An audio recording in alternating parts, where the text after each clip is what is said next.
उपनिषदैहिं गायन्ति यं सामगां ध्यानावस्थिततत्कदेन मनसा पश्यन्ति यं योगिनः यस्यान्तं न विदुः सुरासुरहणाः देवाय तस्मै नमः देवाय तस्मै नमः ஓம். பகவத்கீதையினுடைய 12வது அத்தியாயமான பக்தி யோகத்தை நாம் பார்த்து வருகின்றோம். இந்த பக்தி யோகத்தில் அர்ஜுனனுடைய கேள்விக்கு பதிலாக இந்த அத்தியாயம் அமைகின்றது. முதல் ஸ்லோகம் அர்ஜுனுடைய கேள்வி, இரண்டாவது ஸ்லோகம் அர்ஜுனுடைய கேள்விக்கு பதில், 3, 4வது ஸ்லோகம் பகவான் அந்த பதிலுக்கு பதில் விளக்கம் கூறி, அடுத்து வரும் ஸ்லோகங்களில் 6லிருந்து 12 ஸ்லோகம் வரை மீண்டும் சகுண பிரம்மத்தை வழிபடுகின்றார். சகுண பிரம்மத்தை உடைய மகிமையை இதில் கூறுகின்றார். அதனுடைய அடிப்படையில் நம்ம ஏற்கனவே பார்த்தோம். 5 படிகள் இதில் வருகின்றன. 5வது படி மேலிருந்து கீழ் வர வேண்டும். இந்த அத்தியாயத்தில் 5வது படி நிர்குண பிரம்மம், உபாதிகள் அற்ற பிரம்மம், நாம ரூபம் உருவம் பெயர் அற்ற பிரம்மம். அந்த நிர்குண பிரம்மமாகிய சைதன்ய ரூபத்தை வழிபடுதல் 5வது படி. இப்படி யார் வழிபடுகிறார்களோ அவர்கள்தான் என்னை அடைகிறார்கள் என்று கூறிய பகவான், இது முடியவில்லை என்றால் 4வது படிக்கு 8வது ஸ்லோகத்தில் வருகின்றார். 4வது படி என்ன? நீ கர்மயோகத்தை செய், விஸ்வரூப தரிசனத்தை செய். இப்போ என்ன அர்த்தம்?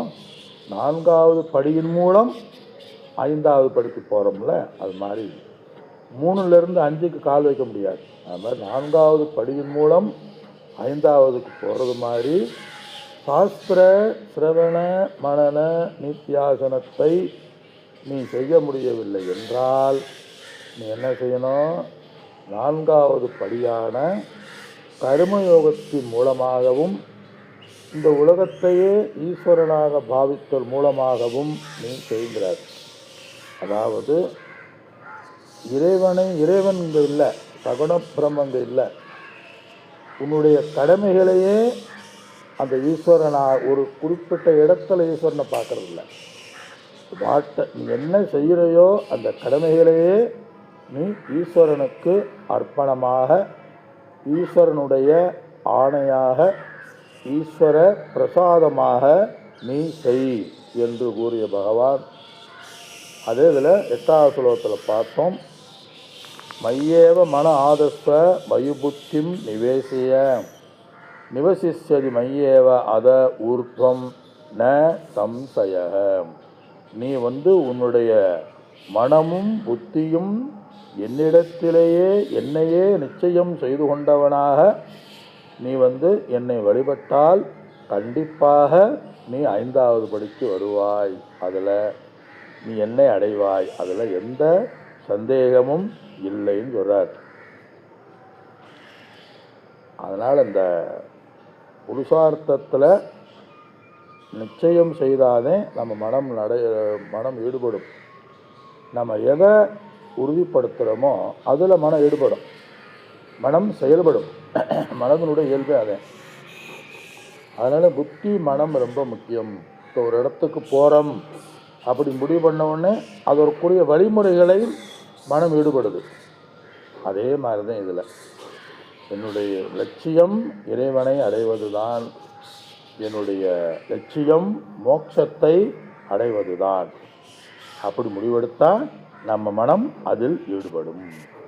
அதனால தான் அடுத்த ஸ்லோகத்தில் பகவான் அடுத்த அத்தியாயத்தில் வேல்யூ பண்புகளில் தத்துவ ஞானார்த்த தரிசனம் அப்படின்னு சொல்லி ஒரு வேல்யூ சொல்வார்.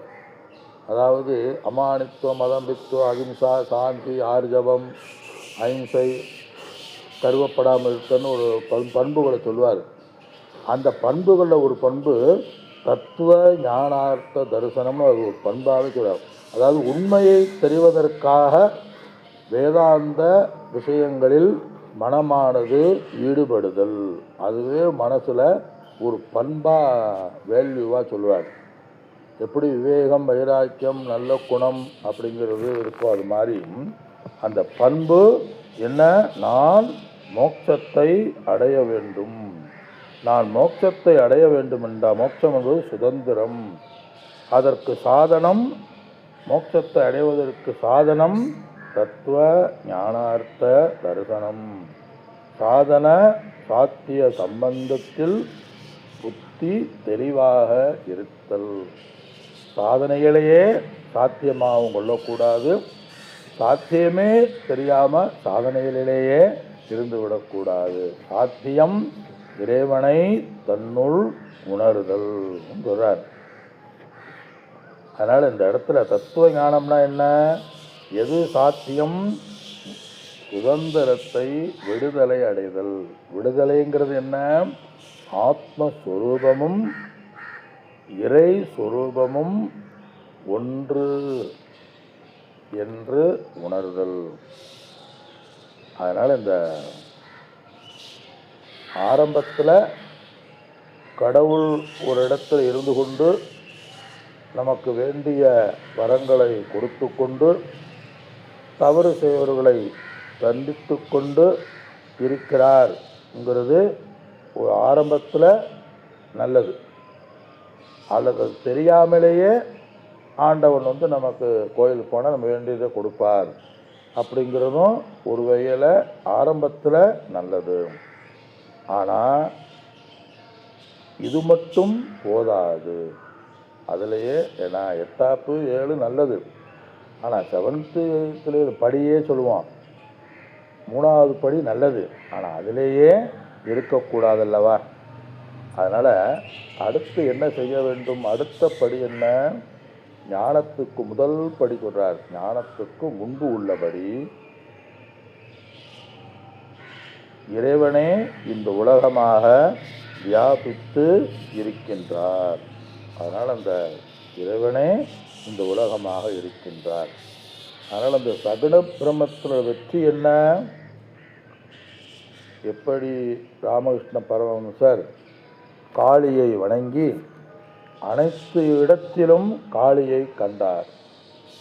அது மாதிரி தான் இஷ்ட தெய்வத்தை எதை வணங்குகின்றோமோ அதை அனைத்து இடத்திலும் அந்த இஷ்ட தெய்வத்தையே காணுதல். அதனால் இப்படி நான் சொன்னேன்ல, அதை உன் புத்தியில் வைத்து நீ என்னையே லட்சியமாக கொண்டு உன் புத்தியை முடிவில் வைத்து மனதை என்னிடத்தில் நீ செலுத்து. அதனால் நான் யார் நான் யார் நான் யார் அப்படின்னு சொல்லி விசாரம் செய்வதை விட நான் யார் என்று அறிவதற்கு என்ன செய்யணும், தத்துவ விசாரத்தை அடைய வேண்டும் என்றார். அதனால் நான் யார் நான் யார் என்று நம்ம சொன்னால் அந்த அகங்காரமானது மனோவானது நாசமாகிவிடும். தன்னைத்தானே கேட்டுக்கொண்டே இருந்தால் ஞானம் வராது. தன்னைத்தானே கேட்டுக்கொண்டே இருந்தால் நமக்கு எந்த அளவுக்கு அறிவு இருக்கின்றதோ அதுதான் வேலை செய்யும். நான் யார் நான் யார்னு சொன்னால் எந்திரிச்ச உடனே காப்பி குடிக்க தோன்றும், விழித்த உடனே கொசு கடித்தா அதில் நம்ம துன்புறுவோம். அந்த அகங்காரம் ஆனது வரும். அதனால் நான் யாருங்கிறது பிரம்மம் சத்தியம் ஜெகத் மித்யா.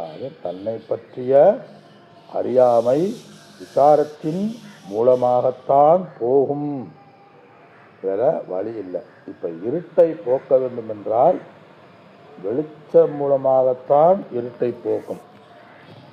நான் யார் என்ற கேள்வி மட்டுமே ஆத்ம ஞானத்தை அறிந்தது. ஆத்ம ஞானத்தை கொடுக்காது, அறியாமையை கொடுக்காது. இருட்டா இருக்குன்னு உட்காந்து தியானம் பண்ணா வெளிச்சம் வந்துருமா? வராது.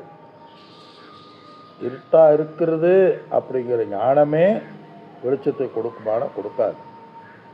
லைட் தேவை. அது மாதிரி நான் யார் அப்படின்னு வெறுமனே விசாரம் செய்தால் அது அறியாமையை நீக்காது.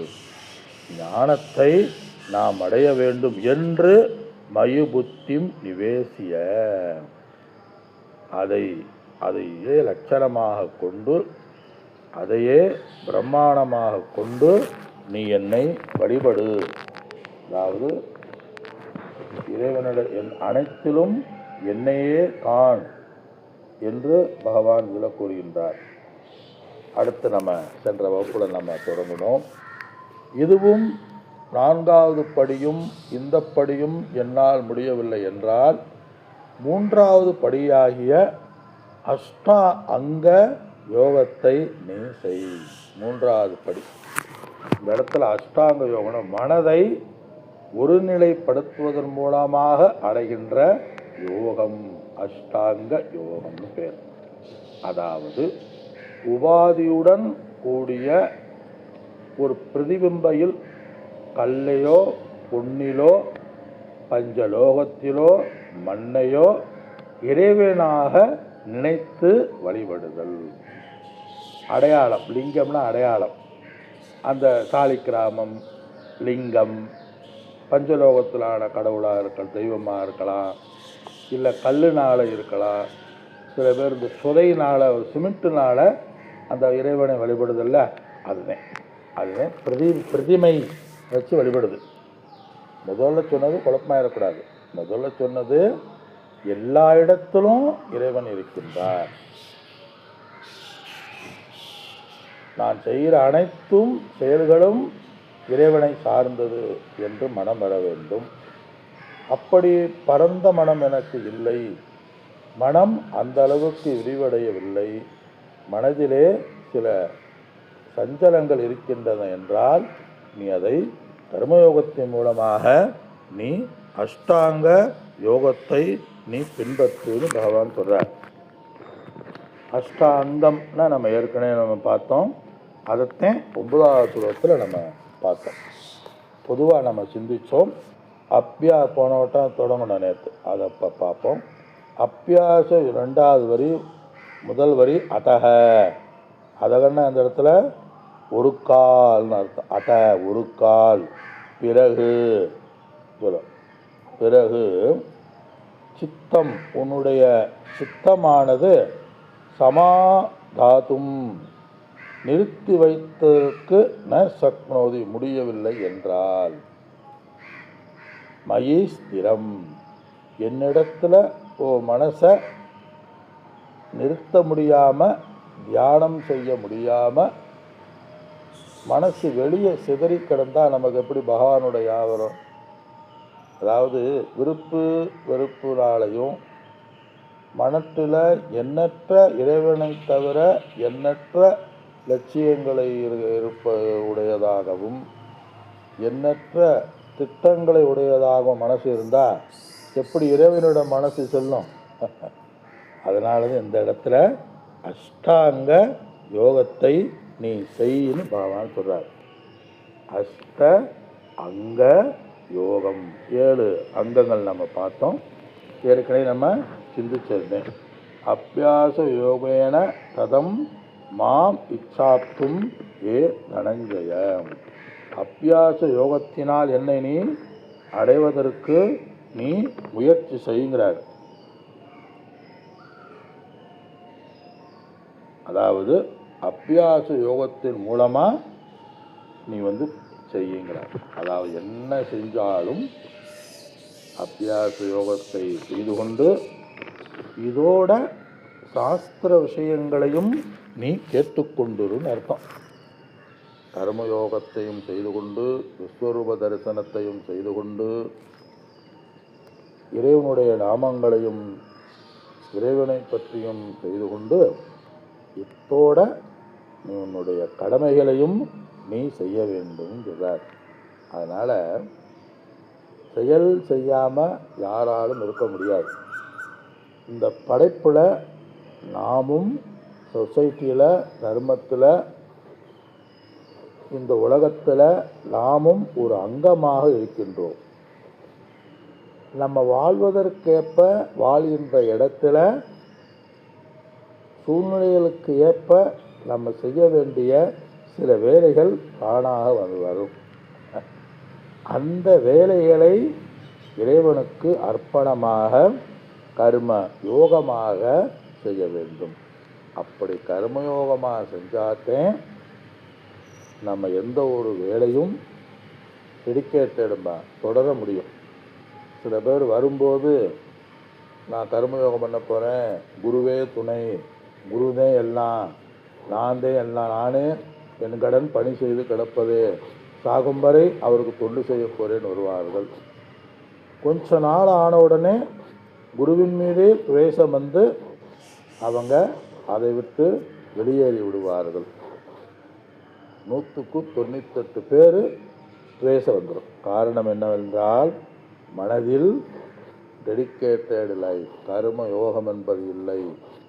மனதில் நாம் எதற்காக செய்கின்றோம் என்று இறை சிந்தனையானது அவருடைய மனதிலே இல்லைங்கிறார். அதனால் பகவான் அதுக்கு என்ன செய்யணும்? அப்பியாச யோகம் செய் சொல்கிறார். அதற்கு அப்பியாச யோகத்தை செய்து கொண்டு சாஸ்திர விஷயங்களையும் படித்து கொண்டு தத மாம் ஆப்தும் இச்சா, இவ்வாறு என்னை அடைய ஞானத்தின் மூலமும் என்னை அடைய நீ முயற்சி செய்யணும் பகவானதில் இந்த ஸ்லோகத்தில் சொல்லுகின்றார். அஷ்டாங்க யோகம்னா பார்த்தோம், நியமம், பிராணாயாரம், பிரத்யாகாரம், சமாதி, இதெல்லாம் நம்ம பார்த்தோம் எக்ஸெட்ரா. அடுத்து வராரு, என்னால் அதுவும் முடியவில்லை, அப்பியாச யோகமும் என்னால் செய்ய முடியாது. அப்படின்னா என்ன அர்த்தம்? 3வது படி அப்பியாச யோகம், அதையும் என்னால் செய்ய முடியாது என்றால் அதற்கு அர்த்தம் என்ன சொல்கிறாரு? 10வது ஸ்லோகத்தில் சொல்கிறாரு, என்ன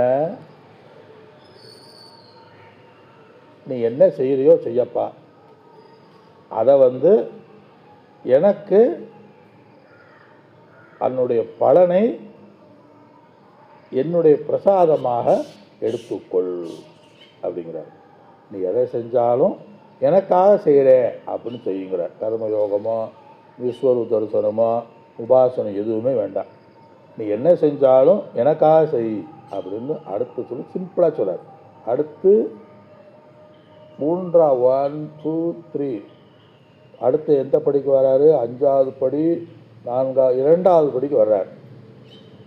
இது என்ன சொல்கிறார்? 2வது படியும் 10வது ஸ்லோகம், அப்பியாசப்பதிக சமர்த்தோஸ்தி அப்பியாசேத்ய சமர்த்தோசி மத்கர்ம